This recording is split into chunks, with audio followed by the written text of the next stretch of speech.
A paz e a graça com todos vocês. É um prazer mais uma vez estar aqui juntos para nós enviar para vocês esse vídeo de uma pregação que eu vou ouvir junto com vocês e depois também nós vamos voltar aqui para fazer os últimos comentários. Vamos assistir o vídeo então.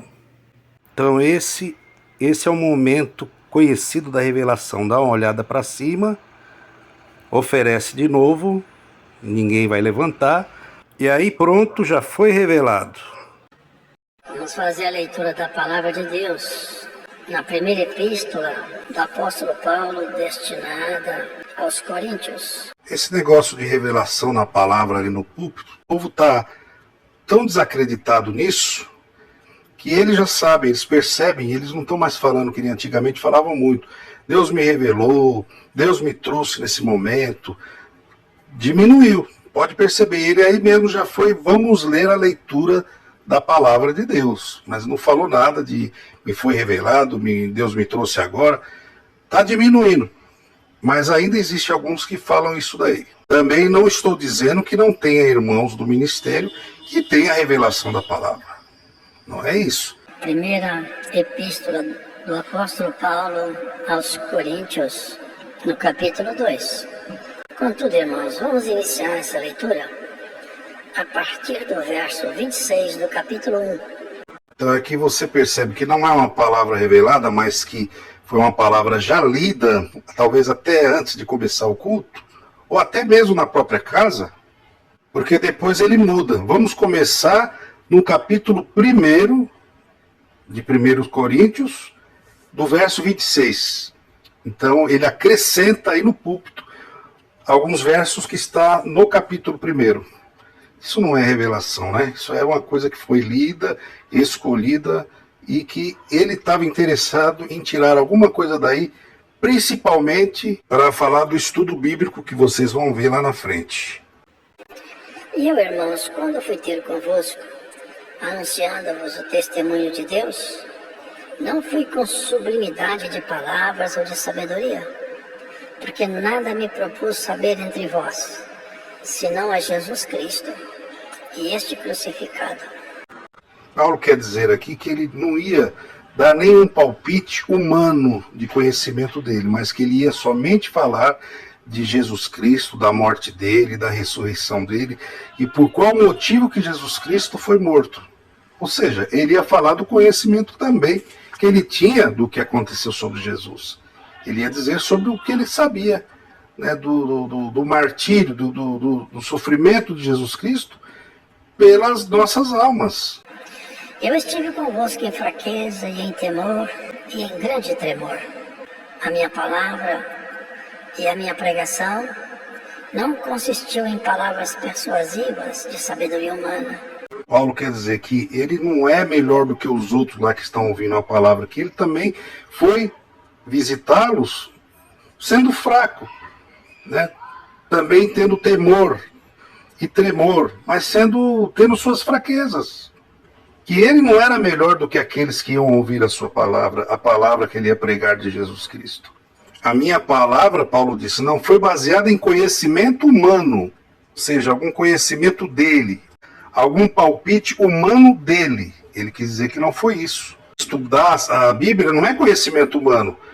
Isso aí é um conhecimento bíblico, é diferente. Conhecimento bíblico é uma coisa. Você estudar a Bíblia para um conhecimento bíblico. Agora, se eu dou algum palpite meu, é um conhecimento humano meu, é diferente. Tem que separar o conhecimento do homem e o conhecimento bíblico, que é o estudo bíblico. Mas em demonstração de espírito e de poder, para que a vossa fé não se apoiasse em sabedoria dos homens, mas no poder de Deus. Só para concluir, viram de novo? Para que a vossa fé não se apoiasse em sabedoria dos homens, sabedoria humana, palpite do homem sobre um assunto, sobre o outro. Isso é uma coisa. Então vocês vão entender aqui que essa sabedoria dos homens, que ele está dizendo, não é conhecimento bíblico. Não é conhecimento do Evangelho de Jesus, não é você entender a Bíblia e estudar a Bíblia, mas conhecimento humano do homem. E naquele tempo, ele estava se deparando num país, num lugar que realmente era a Grécia, que é o berço da filosofia. Então ele ia se deparar com muitas filosofias humanas, entendeu? Não tem nada a ver, repito, com o estudo bíblico. Todavia falamos de sabedoria entre os perfeitos. Não, porém, a sabedoria deste mundo, nem dos príncipes deste mundo que se aniquilam. Quem eram os príncipes desse mundo que Paulo estava se referindo? Eram os líderes e autoridades terrenas. Um governo, né, um dirigente da cidade, né, um governador, um presidente, né, que não se usaria esse termo presidente, mas seria, no caso ali, o príncipe mesmo. Simboliza o poder e a influência humana, que não reconheceram Cristo como Salvador. Vamos voltar lá no verso 7 e 8 de 1 Coríntios capítulo 2, que diz assim: mas falamos a sabedoria de Deus, oculta em mistério, a qual Deus ordenou antes dos séculos para a nossa glória, a qual nenhum dos príncipes deste mundo conheceu, porque se a conhecesse, nunca crucificariam ao Senhor da glória. Estava se referindo aos governadores, a Pilatos, etc. e outros tal. Embora Pilatos era governador da Judéia, mas ele estava somente fazendo uma comparação com a sabedoria dos governos, das nações ou das cidades. Era isso que ele queria dizer. Mas falamos a sabedoria de Deus, oculta em mistério, a qual Deus ordenou antes dos séculos para a nossa glória, a qual nenhum dos príncipes deste mundo conheceu, porque se a conhecessem, nunca crucificariam ao Senhor da glória. Porque quem não tem o Espírito Santo, seja quem for, não conhece a Deus. Pode ser o homem mais douto, a mulher mais sábia do planeta. Pode conhecer toda a Escritura, ser especialista em escatologia, exegese, conhecer hermenêutica, pode conhecer o que for. Se o Espírito Santo não estiver nessa pessoa, ela não conhece a Deus. Então veja, Jesus Cristo, ele mandou examinar as Escrituras, ou seja, estudar as Escrituras, ou seja, procurar entender as Escrituras, nem que seja com alguém para poder te explicar, te ensinar para você poder entender. Agora, será que uma pessoa que tem conhecimento bíblico vai ensinar a Bíblia para uma pessoa que não conhece sobre as doutrinas, o Evangelho de Cristo? Ele não tem, porventura, o Espírito Santo? Eu acho que seria ao contrário. Uma pessoa que não tem o Espírito Santo, ele quer que você se confunda no Evangelho. Ele não quer que você entenda o verdadeiro Evangelho. É ou não é? Esse é o que não tem o Espírito Santo. Então, com todo respeito a esse ancião, que já é um senhor idoso, eu pergunto, será que um ancião que expulsa o espírito de estudar a Bíblia, que ele diz que é um espírito, o que Jesus mandou examinar, ele disse que isso é um espírito, ele não está indo contra Jesus? Por isso que eu estou dizendo, é bom prestar atenção no que fala. Outro falou que estudar a Bíblia é lepra. Não são eles que estão longe do Espírito Santo? Então é por isso, para resumir aqui meu comentário, é que tem muitas pessoas na congregação, lá mesmo, dentro da instituição, que não acredita mais nesse negócio de revelação.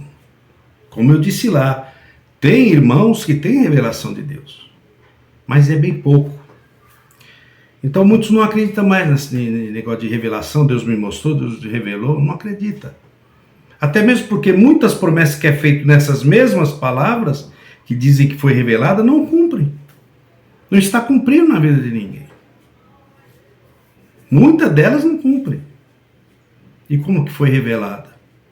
Até uma irmã falou o seguinte, que seria melhor, ela acreditaria mais, se ele chegasse lá, abrisse a Bíblia e falou, ó, irmão, onde eu abri aqui é o que nós vamos ler. Ela acreditaria mais se fosse assim.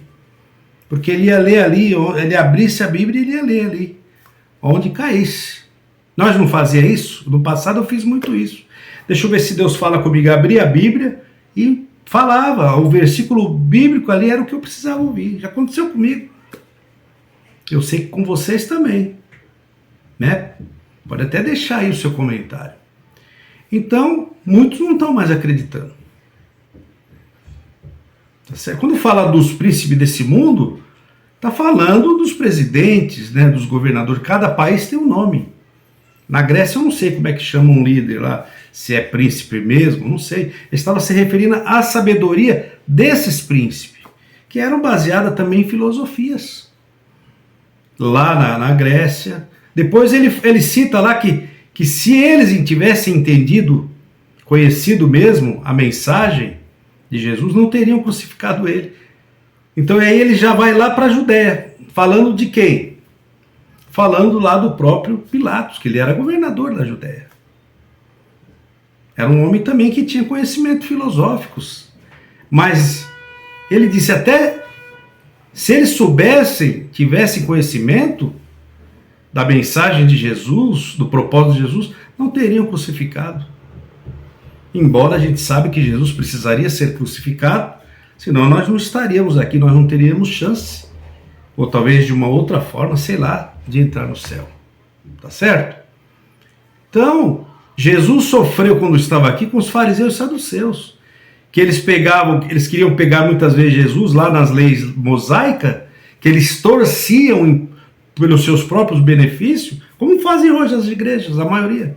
Torcem a verdadeira palavra para o benefício deles. E na época de Jesus, os fariseus faziam isso. Torciam a palavra de Deus para benefícios próprios. E Paulo enfrentou nas viagens dele os filósofos, as pessoas que tinham sabedoria humana própria delas, um pensamento. Ele enfrentou muito isso quando foi anunciar o evangelho. Mas teve êxito, porque ele foi chamado para isso, para levar o evangelho para as pessoas simples, mas também para as pessoas estudiosas. Porque Paulo também era uma pessoa que tinha um conhecimento, né, muito grande, literal, e ele explicava sobre Jesus. Ele tinha um conhecimento sobre Jesus, sobre a vida de Jesus. Ele tinha um conhecimento. Então é isso, meus irmãos. Fica aí para vocês analisar, deixar o comentário de vocês, bastante joinha e compartilhar também o vídeo, tá bom? Um beijo a todos, fiquem com Deus e tchau. Obrigado por sua atenção. Em breve teremos mais vídeos. Grande abraço.